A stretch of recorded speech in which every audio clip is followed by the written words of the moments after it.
isang taong magbibitiw, Mm-mm. at least sasabihin mo yung dahilan kung bakit Ayun ka nga. nagbitiw. Oh, yun. Yan na siguro yung nandun. Nandun sa kalagayan na yon, sa pagbibitiw na yon, ang parang agam-agam. Yun sa dahilan. Kaya ako nalulungkot eh. Mhm. Bakit hindi ka malulungkot, Vice President ito? Sana man lang nag-resign yung bumbero dito sa San Juan. O kaya wala tayong minamalit kahit sinong naglilingkod bayan. Kaya lang ito Yung implication sa... secretary ng isang napakahalagang kagawaran. Isang kagawaran na mayroong mandato na siyang maghubog, kumulma sa ating mga kabataan na sila pa naman ang ating investment sa hinaharap. O ngayon, ako ba? Basta ko ba tatalikuran yun sa laki ng pananagutan na yun? May dahilan eh. Doon ako nalulungkot. Bakit hindi nagawan ng paraan yung dahilan na yun? Kung ano man yun. Kung ano man yun, halimbawa. Kasi kung ako ang Pangulo, malulungkot din si Pangulo, si BBM.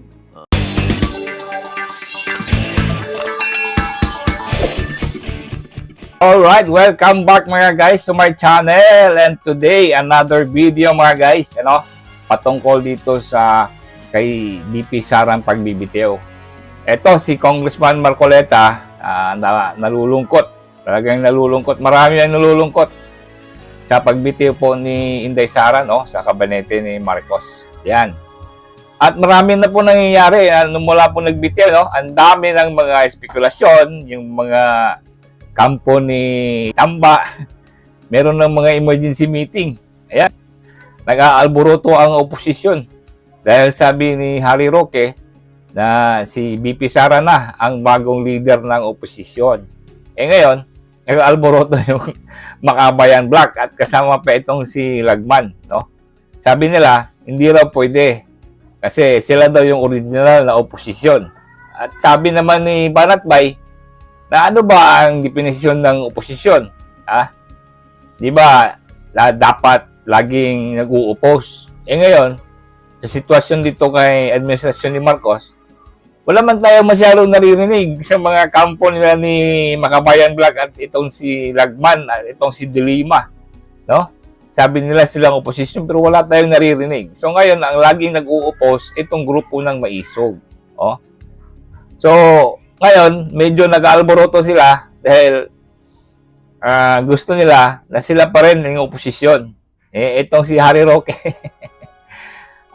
grabe ang sabi ni Harry Roque na talagang ang karapat-dapat na oposisyon na ito nang si Inday Sara na.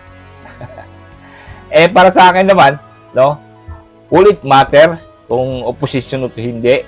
Will it matter? Itong si Lagman, laging talagang pinagdidiinan talaga niya na sila daw mula't mula ng oposisyon. O ano bang ibig sabihin nun? Hanggang katapusan ng mundo, oposisyon kayo palagi. Para sa akin kasi, hindi lang kayo oposisyon, kayo po ang dilawan. Grupo ng dilawan na matagal nang binasura. Oo, binasura na ng taong bayan. Diba? Hindi nyo ba naalala yan? Alam na namin, nung nakaraang eleksyon nga, di ba? Yung 8 diretso, binasura na kayo. Kayo po ang grupo ng dilawan, na binasura na ng taong bayan. Alright, ito, tunghayan muna natin tong kay Congressman Marcoleta na nababagit talaga niya dito na yung pagbibitaw ni Inday Sara, talagang may dahilan yan. May dahilan. At yung dahilan na yan, ay malalaman natin this coming few days. Malalaman natin yan kasi marami ng mga grupo na nag-organize na. Lalo na yung meron na tayong bagong rally ng Maisog sa Hong Kong. June 23. Nakita ko yun, pinost yun ni June 23, rally ng Maisog sa Hong Kong. Yan, abangan natin yan. At saka June 30, meron dang malaking rally naman ng Maisog.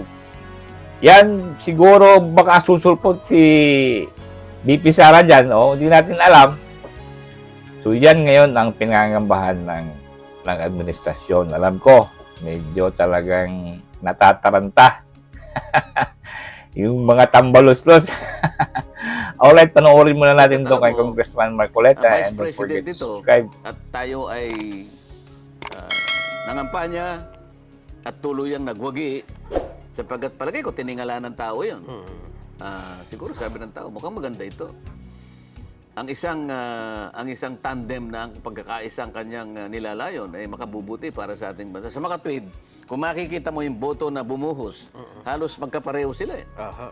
At saka talagang historical. Historical. sa So yung laki. kung pag-uusapan natin yung laki ng capital, political capital, talagang bentahang-bentaha ito. Pagkatapos mag-a-announce ng ano, medyo ako'y nalulungkot talaga. Para sa akin na isang kabawasan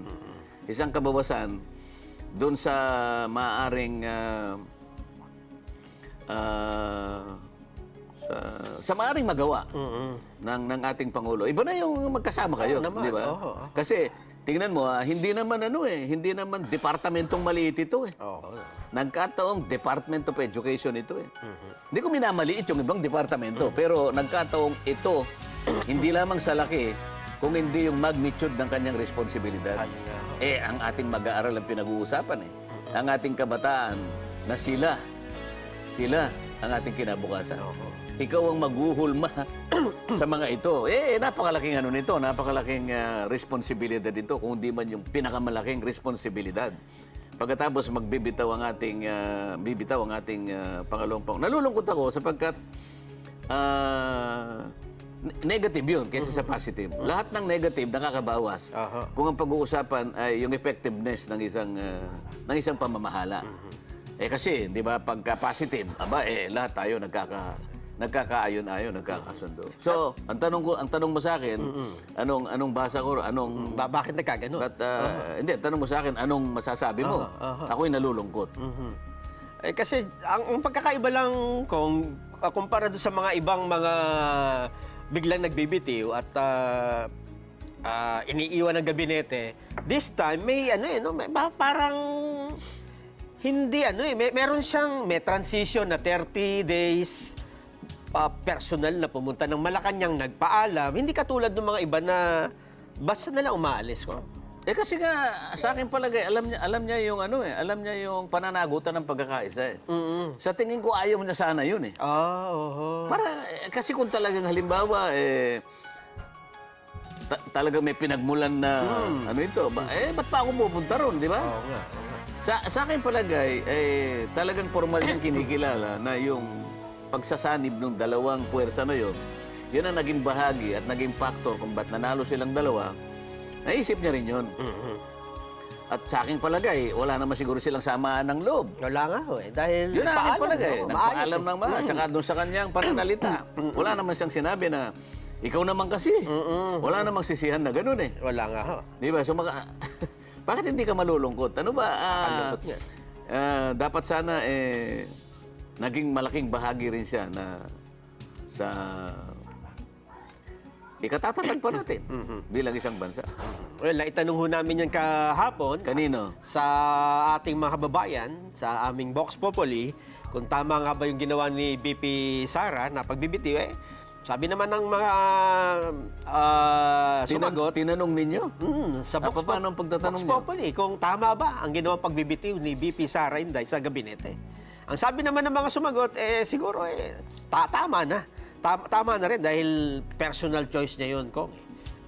Wala namang makakapagpigil din sa kanya kung ayaw na niyang pangunahan yung Department of Education. Kong. Hindi, kung napansin mo ba, kasi sa isang taong magbibitiw, at least sasabihin mo yung dahilan kung bakit ka nagbitiw. Yun nga po. Ikaw, halimbawa, nagbitiw ka sa ating palatuntunan.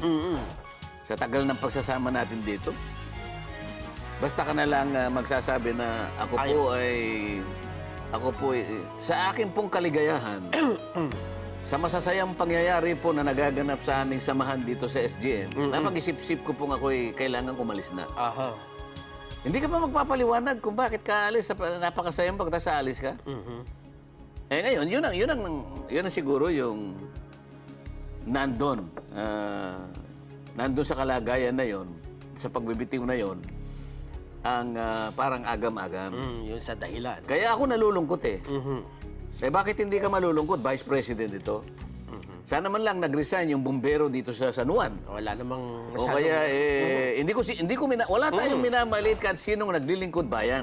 Kaya lang ito yung implication sa secretary ng isang napakahalagang kagawaran. Isang kagawaran na mayroong mandato na siyang maghubog, kumulma sa ating mga kabataan na sila pa naman ang ating investment sa hinaharap. O ngayon, ako ba? Basta ko ba tatalikuran yun sa laki ng pananagutan na yun? May dahilan eh. Doon ako nalulungkot. Bakit hindi nagawan ng paraan yung dahilan na yun? Kung ano man yun. Oo nga. Kung ano man yun, halimbawa. Kasi kung ako ang Pangulo, malulungkot din si Pangulo. Yun nga, no? BBM. Siyempre, nalulungkot yung Pangulo. Di ba? Hindi rin niya ba naisip na kung bakit nagbitaw talaga ito si Inday Sara? Dahil sa kawalan din ng suporta, no? Kawalan ng suporta ng administrasyon nito para kay Inday Sara. O, di ba? Kung ano-ano mga tinanggal nga nila yung mga confidential funds, o halos walang budget na yung DepEd, no? Dahil sa mga paninira ng mga magkabayan black dyan. So, nasa sa kanya na yon. Kung malungkot siya, di bahala na siya sa buhay niya. Basta ito si Inday Sara, kumalas na, at meron na tayong freedom ngayon, Inday Sara, no? Hindi na magpatimpi-timpi pa ito si Inday Sara. Abangan natin na mga darating na mga araw. Meron tong mga deklarasyon. Doon lang tayo sa dapat marinig ng administrasyon kung ano talaga ang hinanakit at sinisigaw ng taong bayan. Alright? Hanggang dito lang tayo mga guys, no? At saka abangan natin yung mga future rallies ng Maisog. Alright, thank you for watching mga guys.